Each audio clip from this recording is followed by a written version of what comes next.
Eu me chamo Teresa, tenho 68 anos e fui professora de português durante mais de 3 décadas. Durante toda a minha vida, a palavra foi minha bússola. E agora, na minha aposentadoria, ela continua sendo a âncora que me impede de ser arrastada pelas tempestades da vida familiar. Vivo sozinha em meu chalé na serra, cercada por hortênsias, samambaias e o aroma constante de ervas que cultivo na varanda. Essa varanda não é apenas um espaço físico, é meu santuário, o lugar onde consigo ouvir a própria respiração do mundo. O som do sino da capela no vale, que ecoa pela manhã, sempre me deu sensação de ordem, de tempo marcado, de limites respeitados. Cada detalhe do chalé, as cortinas de linho, os móveis de madeira, os pequenos sinos que pendurei aqui e ali, carrega uma decisão minha. Cada decisão era minha. Até aquele dia em que minha vida inteira parecia ser ignorada. Minha nora, Luciana, 38 anos, entrou no chalé com meu filho e 2 crianças pequenas, carregando um tom de posse e autoridade que me cortou como lâmina. Ela disse: "Se não quer dividir, vamos embora." Sem sequer me consultar, sem perguntar minha opinião sobre os dias, as pessoas, os cuidados. Naquele momento, senti o peso do que chamo hoje de abuso do direito adquirido. A expectativa de que eu deveria abrir mão da minha autonomia porque, segundo eles, a casa era da família. Foi um choque, não apenas emocional, mas legal. A sensação de invasão se misturava com a perplexidade jurídica de ser ignorada como titular de meu próprio lar. Enquanto ela falava, meus olhos caíram sobre a pequena placa de metal pendurada na parede, presente de um ex-aluno há anos, onde se lia: "Saber é poder." A placa, que sempre me lembrava do valor do conhecimento, naquele instante me chamou à ação.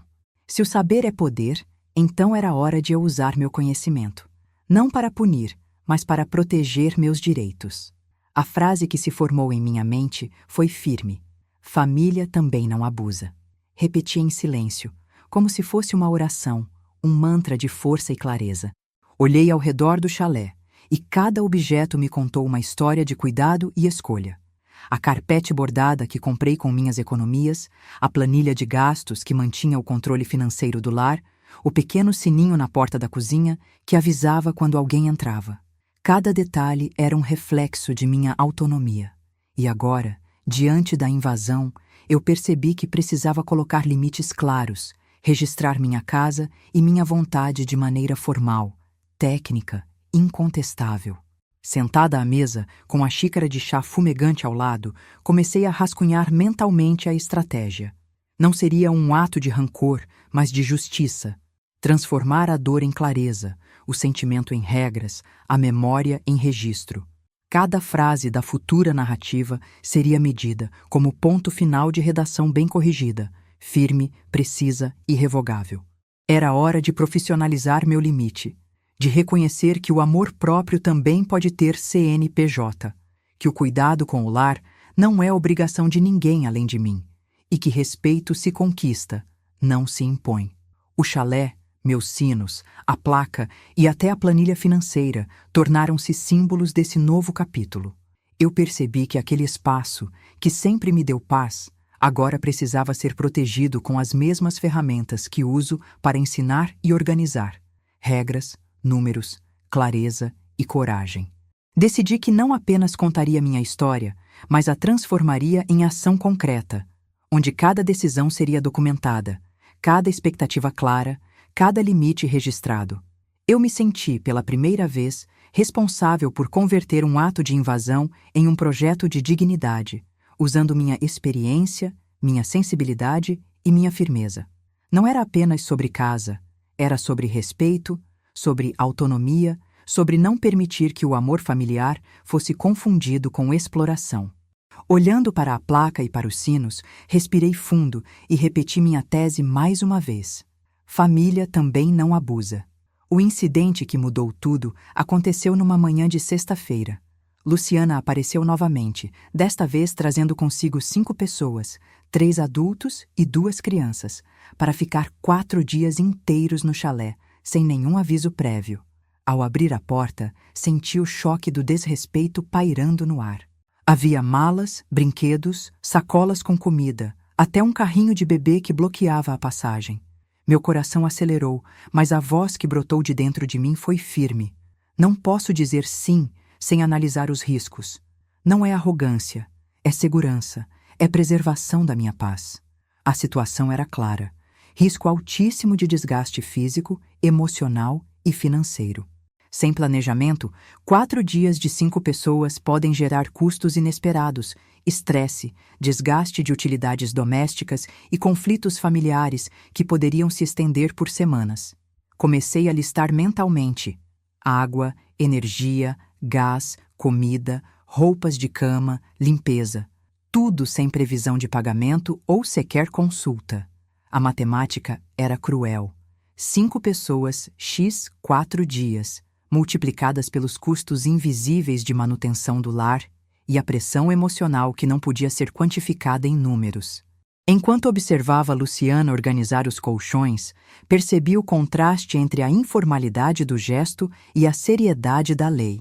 Eu tinha direito sobre minha propriedade e, de acordo com o Código Civil, artigo 1228, o proprietário tem a faculdade de usar, gozar e dispor da coisa, e o direito de reavê-la do poder de quem injustamente a possua. A leitura técnica me deu uma clareza imediata. Dizer não era grosseria, era direito legal. Mas também percebi que precisava transformar essa recusa em algo estrutural, para que não fosse apenas um conflito pontual. Peguei minha planilha de controle doméstico e comecei a registrar cada impacto: alimentação, energia, desgaste do mobiliário, logística para manter os quartos organizados. Cada linha da planilha era um argumento silencioso, mas poderoso, de que meu espaço não era ilimitado nem gratuito.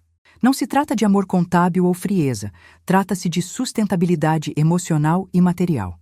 Naquela mesma manhã, dei meu primeiro passo consciente. Falei com Luciana usando termos claros, quase técnicos, para que não restasse dúvida sobre a minha posição. Expliquei que, sem aviso, não poderia receber todos de forma organizada, nem garantir conforto ou higiene adequados. Ela olhou para mim com uma mistura de surpresa e irritação, mas percebi que minha firmeza tinha peso, porque estava ancorada em conhecimento, não apenas em emoção. Cada detalhe do chalé, o sininho que anunciava entradas, a planilha que documentava custos, a placa com a frase "Saber é poder", virou um símbolo de alerta. Eu não estava criando barreiras arbitrárias, estava estruturando uma gestão do meu espaço. Mesmo sem falar de valores, meu recado foi dado. Minha casa, minhas regras. E ali, em silêncio, percebi a microdecisão que mudaria tudo. Não dizer sim foi mais do que negar uma invasão temporária. Foi o ponto de partida de um projeto de autonomia e dignidade, que mais tarde se transformaria em profissionalização, com CNPJ, alvará e regras claras de hospedagem. Era a primeira lição prática de que limites, quando formalizados, passam a ser respeitados com naturalidade e segurança. Enquanto observava Luciana ajeitar o carrinho, senti que algo dentro de mim se acendia. A consciência de que o abuso podia ser transformado em aprendizado e que minha casa, meu corpo e minha energia tinham preço. E não só em valores monetários, mas em respeito e paz. Nos dias seguintes, senti necessidade de buscar orientação profissional para lidar com a situação de forma ética e legal. Liguei para minha amiga e mentora contábil, Cláudia, de 55 anos, que há anos atua com direito societário e planejamento financeiro familiar. Ao ouvir meu relato, ela suspirou e disse com firmeza: "Teresa, o que você está enfrentando é abuso de boa-fé, exploração do afeto e desrespeito à propriedade. A lei está ao seu lado, mas precisamos formalizar seu limite." Citou, inclusive, o Código de Defesa do Consumidor, artigo 6º, inciso 4º, que trata do direito à informação clara sobre prestação de serviços, reforçando a analogia de que minha casa poderia ser tratada como espaço de uso consentido, mas regulado.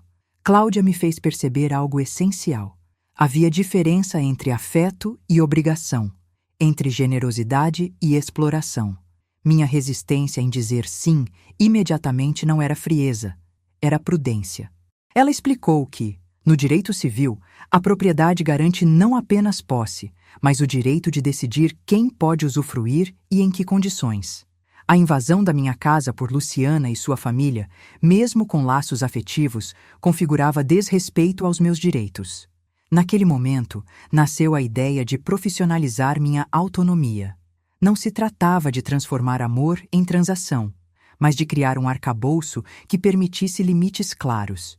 Cláudia sugeriu: se formalizar como microempresa de hospedagem, com CNPJ, alvará e regras documentadas, você cria uma barreira objetiva. Não será mais apenas sua palavra contra a invasão. Será um contrato transparente que protege seu espaço e seus sentimentos. Comecei a entender que, ao transformar limites em procedimento formal, eu não estava desumanizando a relação familiar. Estava preservando dignidade e bem-estar. A microdecisão inicial de não consentir a entrada das 5 pessoas se expandia agora para uma estratégia de longo prazo que uniria técnica, lei e valores pessoais. Enquanto anotava as recomendações de Cláudia em minha pequena planilha, pensei nos objetos que simbolizavam minha autoridade. A placa "Saber é Poder" seria minha lembrança constante de conhecimento aplicado. A planilha financeira se tornaria instrumento de planejamento. O sininho da porta, sinal de entrada sob minhas regras. Tudo isso não era burocracia vazia, mas proteção de limites afetivos e físicos. A conversa me deu clareza. Meu amor próprio não precisava ser silencioso. Pelo contrário, deveria ser estruturado, transparente e auditável. Seria a primeira vez que meus direitos seriam formalmente reconhecidos e que o respeito por minha casa não dependeria apenas da boa vontade de quem a visita. Com a mentoria de Cláudia, a decisão foi tomada. Eu transformaria minha resistência em projeto. Cada regra, cada valor, cada rotina seria documentada, e minha casa deixaria de ser palco de invasão. Era a hora de tornar meu limite um serviço legítimo, com ética, clareza e proteção legal, e de mostrar que afeto não é permissão para exploração.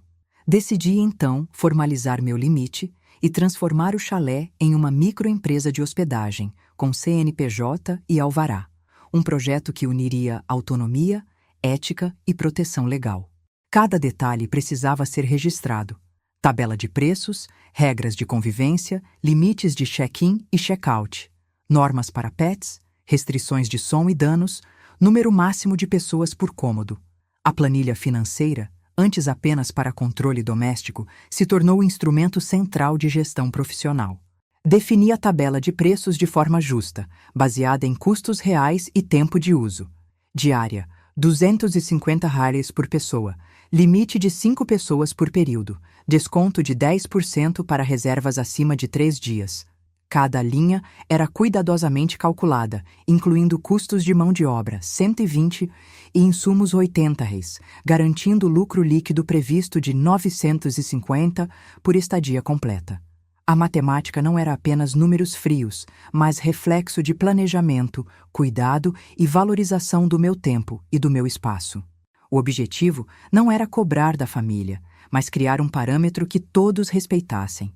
A formalização me permitia dizer não sem constrangimento, com base em lei, valores claros e limites registrados. Cada objeto símbolo do chalé, a placa "Saber é Poder", o sininho da porta, a planilha impressa, servia de lembrete visual do meu direito e da seriedade do projeto. Enquanto elaborava o alvará e organizava a documentação, percebi a importância de regras visíveis. Check-in das 14 horas às 18 horas, check-out até 12 horas, silêncio obrigatório após 22 horas, danos sob responsabilidade do hóspede, pets permitidos apenas com aviso prévio. Cada norma era um pilar que sustentava não só a operação do chalé, mas minha autonomia emocional. Cláudia me orientou a registrar também o fluxo financeiro. Entrada $300 de depósito de garantia, com recibo formal, pagamentos antecipados, controle de devolução em caso de danos. A contabilidade deixava claro que minha paz não era gratuita. Ali estava a primeira defesa legal tangível contra abusos. Contratos e recibos serviriam como prova objetiva em qualquer eventual questionamento. O planejamento transformou minha percepção de casa. Antes, era território de lembranças e afeto. Agora, era também espaço profissional, onde limites eram respeitados e meu tempo valorizado. Entendi que a formalização não diminui a humanidade, mas protege a dignidade, garantindo que ninguém confunda carinho com exploração. Essa etapa foi crucial. Eu não apenas estruturava preços, mas estruturava minha vida, meu tempo e minha saúde emocional. Cada número, cada regra, cada cláusula era uma barreira suave, mas firme, contra abusos futuros. Meu chalé, meus sinos, minha placa e minha planilha deixavam de ser apenas símbolos. Tornavam-se instrumentos de autonomia, profissionalismo e amor próprio. Com a estrutura jurídica e financeira definida, parti para a preparação física e operacional do chalé. A primeira providência foi colocar uma placa clara na entrada. Hospedagem sob regras, reservas antecipadas obrigatórias, consulte valores e normas internas. Essa placa, metáfora do meu limite, comunicava com firmeza que o espaço não seria mais usado por boa-fé ou hábito, mas de acordo com regras transparentes. Em seguida, organizei estoques, roupas de cama e enxoval, preparando o chalé para receber hóspedes de maneira profissional. Cada cômodo foi revisto. Colchões limpos, toalhas separadas, utensílios de cozinha contabilizados. Até os pequenos sinos de porta foram reposicionados para sinalizar entradas e saídas, garantindo controle discreto sobre a circulação de pessoas. Cada detalhe reforçava que minha casa agora tinha critérios claros e que cada visita seria medida e respeitada. Sabendo que não poderia administrar sozinha a logística, contratei Maria, 47 anos, diarista de confiança, para apoiar na limpeza, manutenção e atendimento inicial. Maria recebeu orientações detalhadas: checar entradas, confirmar pagamentos, observar cumprimento das regras e reportar qualquer dano. A presença de um aliado operacional tornou possível manter a rotina sem desgaste emocional direto, transferindo parte da responsabilidade de monitoramento para uma pessoa capacitada. Foi nesse momento que estabeleci o ponto sem retorno. A entrada e depósito de 300 reais como garantia, pagos no ato da reserva, seria a primeira ação obrigatória para qualquer hospedagem. Sem esse pagamento, não haveria concessão de uso. Essa medida formalizava o limite, tornando clara a separação entre liberdade afetiva e responsabilidade pelo espaço. A planilha financeira já refletia essa entrada, e Maria ficaria encarregada de emitir recibo, mantendo total transparência. Enquanto realizava esses ajustes, percebi o impacto simbólico da placa, do sininho e da planilha. Não eram apenas objetos, mas instrumentos de comunicação e defesa. Cada hóspede seria tratado de forma igual, cada regra aplicada sem exceção, reforçando que o respeito é conquistado, não dado como direito automático. Minha sensação de segurança crescia, como se a própria varanda respirasse aliviada. O chalé estava pronto para ser ocupado, mas sob um novo paradigma. A autonomia e o amor próprio tinham preço e forma, convertidos em regras, números e protocolos. A invasão anterior, que parecia desrespeito pessoal, agora se transformava em aprendizado estruturado. Minha casa não seria mais palco de decisões alheias. Seria espaço profissional, com ética, limites e clareza. Cada etapa me lembrava: o preço do afeto também pode ter CNPJ, e cada objeto símbolo, placa, planilha, sininho, era parte de uma rede de proteção que garantiria dignidade e ordem. Não havia retorno para a informalidade. A profissionalização tornava minha decisão irrevogável, objetiva e defensável. Na manhã em que a caravana finalmente chegou, senti uma mistura de ansiedade e determinação. Luciana, seu marido e as crianças estacionaram o carro na entrada do chalé, olhando para a placa com expressão de surpresa. O sininho tocou e Maria, minha aliada operacional, foi a primeira a receber os visitantes. Ela conferiu a reserva, confirmou o depósito de 300 reais e explicou com paciência cada regra do chalé. Check-in entre 14 horas e 18 horas, silêncio após 22 horas, responsabilidade por danos, limite de 5 pessoas por período, pets permitidos somente com aviso prévio. Quando entrei na sala, percebi a tensão. Luciana tentou assumir a conversa, mas minha voz firme interrompeu qualquer tentativa de informalidade. Aqui seguimos regras claras, todos iguais. Os olhos das crianças se iluminaram com a novidade do chalé organizado, colchões alinhados, toalhas dobradas, sinos nas portas. Cada detalhe reforçava a mensagem. A casa agora tinha protocolos e o respeito seria baseado em cumprimento de regras, não em imposição emocional. Peguei minha planilha de hospedagem, mostrando à família cada custo, cada linha da reserva, cada cálculo da diária. 5 pessoas, X 4 dias, 250 por pessoa, totalizando R$ 5.000, incluindo depósitos e possíveis danos. Expliquei que os números não eram capricho, mas cálculo de mão de obra, insumos e manutenção. Mão de obra, R$ 120, insumos 80, lucro líquido previsto 950. A formalidade da planilha trouxe clareza imediata. O espaço não era gratuito, não havia privilégios implícitos e todos os procedimentos estavam documentados. Enquanto os hóspedes exploravam o chalé, organizei uma pequena reunião de orientação no centro da sala. Cada regra, cada protocolo, cada limite foi apresentado verbalmente e com folhetos impressos, garantindo que ninguém pudesse alegar desconhecimento.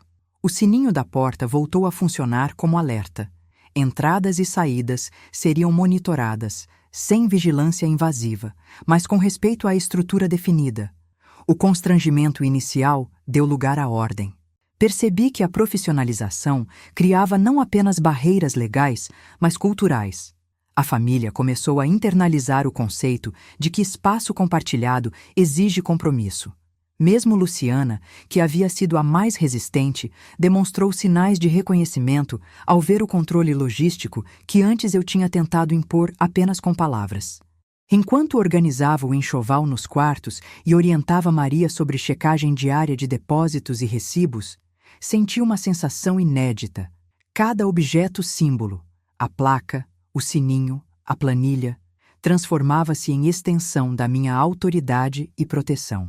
Minha casa continuava sendo meu refúgio, mas agora também era palco de aprendizado para quem entrava, ensinando respeito e valor pelo espaço alheio.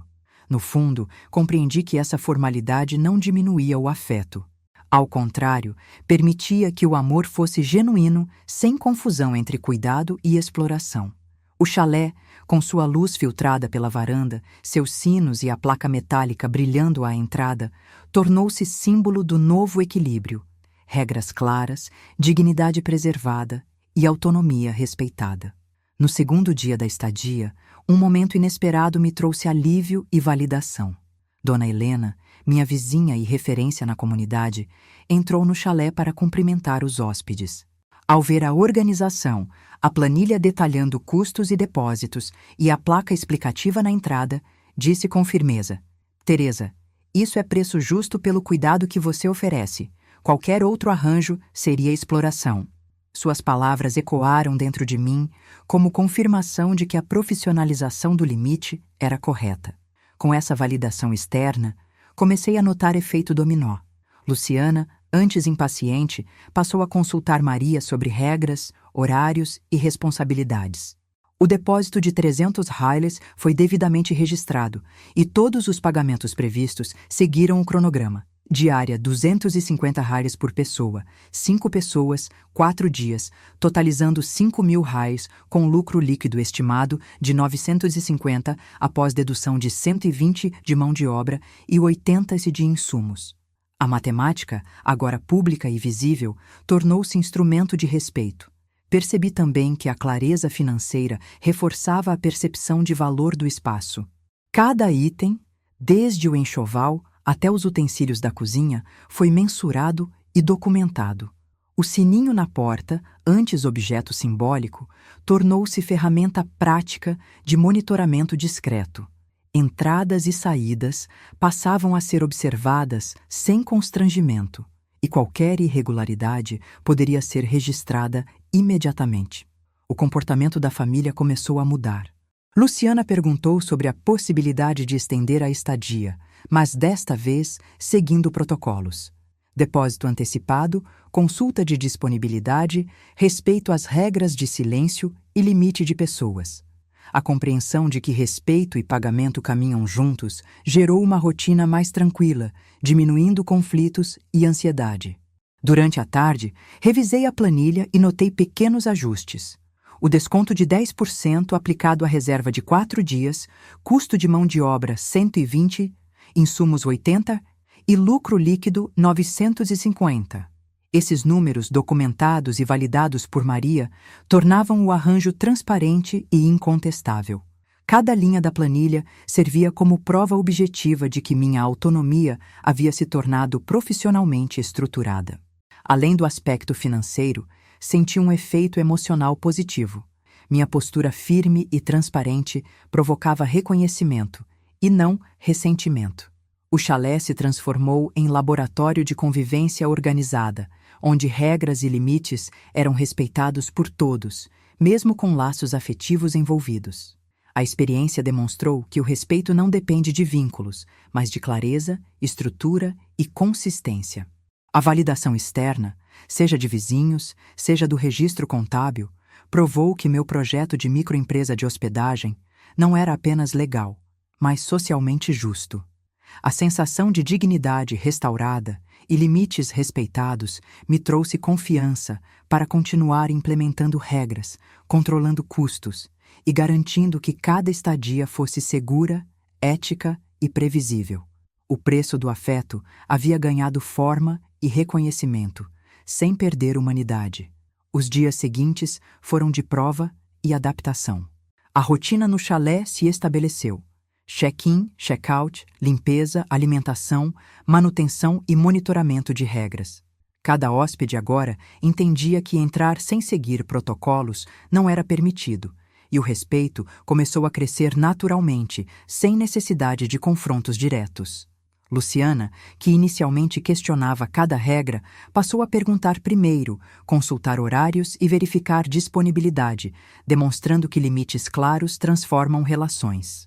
Os sinos das portas tocaram constantemente, marcando entradas e saídas, mas sem causar tensão. Maria, minha aliada operacional, registrava cada movimentação, garantindo que as regras fossem aplicadas de forma uniforme.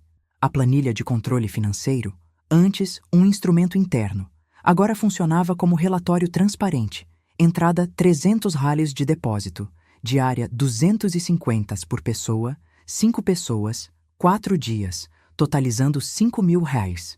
Deduzidos 120 de mão de obra e 80 de insumos, o lucro líquido era de 950. Números claros, visíveis e incontestáveis que davam respaldo à minha decisão de profissionalizar meu limite. A experiência mostrou que respeito e colaboração podem ser obtidos sem confrontos, quando regras são claras e aplicadas de forma consistente.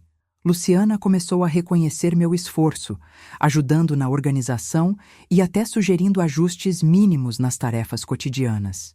As crianças, antes dispersas e sem limites, passaram a seguir pequenas orientações: recolher brinquedos, respeitar horários de silêncio, organizar camas. O impacto da profissionalização do limite era evidente e cada pequena vitória reforçava minha convicção de que o preço do afeto podia ter valor concreto, tangível. Durante esses dias, percebi que a mudança mais significativa não estava apenas na família, mas em mim mesma. Meu chalé deixou de ser território de invasão emocional e se tornou espaço de aprendizado, segurança e dignidade. Cada objeto símbolo, a placa na entrada, o sininho e a planilha, funcionava como lembrete do equilíbrio entre generosidade e proteção. Eu podia amar e receber, mas não ser explorada. O arco de Luciana também se transformava. O comportamento dela passou de resistência e impaciência para compreensão e respeito. Ela começou a consultar horários, planejar atividades e até elogiar a organização do chalé.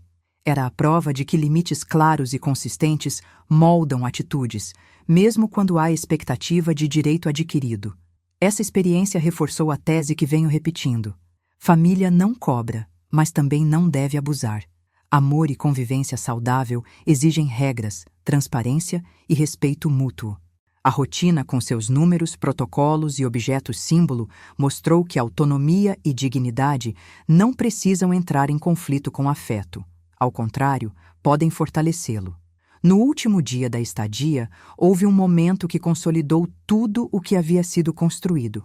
Luciana se aproximou com um semblante genuinamente arrependido e disse: Teresa, eu entendi. Não era justo te sobrecarregar assim. Desculpe. A frase, simples e sincera, trouxe um alívio profundo. Não se tratava apenas de desculpas, mas de reconhecimento do valor do meu limite e da justiça do processo que implementei. Fizemos o balanço financeiro final, registrando cada valor em minha planilha detalhada. Entrada R$300 de depósito, 5 pessoas, x 4 dias. R$5.000 em receitas brutas, deduzidos 120 de mão de obra e 80 de insumos, resultando em lucro líquido 950. Os recibos emitidos por Maria confirmavam cada transação, garantindo transparência e documentação completa. Cada número não era apenas contabilidade, era prova tangível de que limites claros e regras objetivas preservam a dignidade e evitam exploração. Ao revisar cada item, percebi que o valor real não estava apenas nos 950 de lucro líquido, mas no efeito transformador da profissionalização do limite. Minha casa, meus sinos e minha placa haviam se tornado símbolos de respeito, estrutura e autonomia. O chalé não era mais território de invasão, mas espaço de convivência consciente, onde amor próprio e afeto coexistiam de maneira equilibrada. Maria comentou que a organização e a documentação facilitaram o trabalho dela e reduziram conflitos. Mesmo pequenas ações, como monitorar o cumprimento de regras ou registrar entradas, se tornaram menos estressantes e mais claras. A percepção de valor do espaço, reforçada por números concretos e protocolos, fez com que todos, adultos e crianças, internalizassem a ideia de que conforto e liberdade têm limites e responsabilidade. No fechamento, os objetos símbolo se destacaram mais uma vez. A placa metálica brilhava com a luz da tarde, o sininho da porta sinalizava a saída final e a planilha impressa confirmava cada detalhe financeiro. Tudo isso se combinava em uma narrativa de respeito, autonomia e aprendizagem mútua. A formalização não havia diminuído o afeto, mas sim estabelecido condições para que ele existisse de forma saudável e sustentável. Ao refletir, entendi que o projeto havia atingido seu propósito. Amor próprio também é amor, quando estruturado com clareza e respeito. Luciana e o restante da família partiram com entendimento e gratidão, e eu senti que minha decisão de profissionalizar limites foi uma vitória não apenas prática, mas emocional e ética. O chalé, meus sinos e minha placa permaneciam intactos, testemunhas silenciosas de que dignidade e afeto podem coexistir, desde que acompanhados de regras, transparência e números que representam mais do que dinheiro, representam respeito. Após a saída da família, senti uma mistura de alívio e satisfação. O chalé voltou a ser meu santuário, mas agora com a sensação renovada de controle e segurança. Cada objeto símbolo, a placa metálica, os sinos e a planilha impressa, permanecia no lugar, lembrando que limites claros transformam não apenas o espaço físico, mas a convivência e o afeto. Nos dias seguintes, comecei a expandir o projeto. Luciana, surpreendentemente, passou a me procurar para pedir conselhos sobre como organizar o lar dela e até sobre pequenas regras financeiras.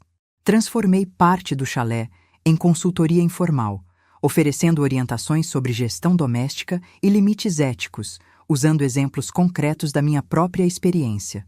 Cada encontro reforçava o conceito. Amor próprio e profissionalismo podem caminhar juntos, mesmo em relações familiares. O impacto financeiro também se consolidou. As reservas subsequentes seguiram rigorosamente a tabela de preços.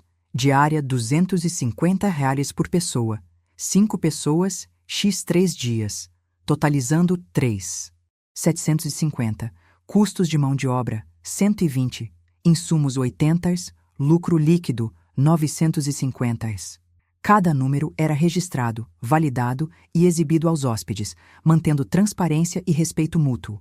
A clareza nas regras fez com que os hóspedes compreendessem que conforto e liberdade exigem responsabilidade e pagamento justo, fortalecendo meu projeto de microempresa. A varanda, com a brisa suave da serra e o cheiro de hortênsias, tornou-se palco de pequenas reuniões e reflexões. O sininho da porta anunciava entradas e saídas, mas de forma harmônica. A placa metálica continuava a simbolizar a autoridade do conhecimento, e a planilha, impresso, confirmava cada decisão, cada valor, cada protocolo aplicado. Todos esses elementos juntos criavam um ambiente de segurança, ordem e respeito. Percebi que meu trabalho não se limitava à hospedagem. Estava ensinando à família e aos hóspedes o valor do respeito, da ética e do amor próprio. Cada regra clara, cada número registrado, cada protocolo seguido era uma demonstração prática de que amor não é submissão e carinho não é obrigação. O preço do afeto, quando reconhecido e estruturado, torna-se justo, sustentável e respeitado. Por fim, senti a força de uma conclusão simples, mas profunda. Amor próprio também é amor. Ao proteger meu espaço, minha autonomia e minha dignidade, eu não fechei portas para o afeto. Pelo contrário, tornei-o mais genuíno e seguro. A placa, o sininho e a planilha não eram apenas objetos, mas testemunhas silenciosas de que limites claros podem coexistir com carinho, ética e convivência harmoniosa. E, finalmente, minha casa, minha vida e minha serenidade estavam intactas, mais fortes do que nunca.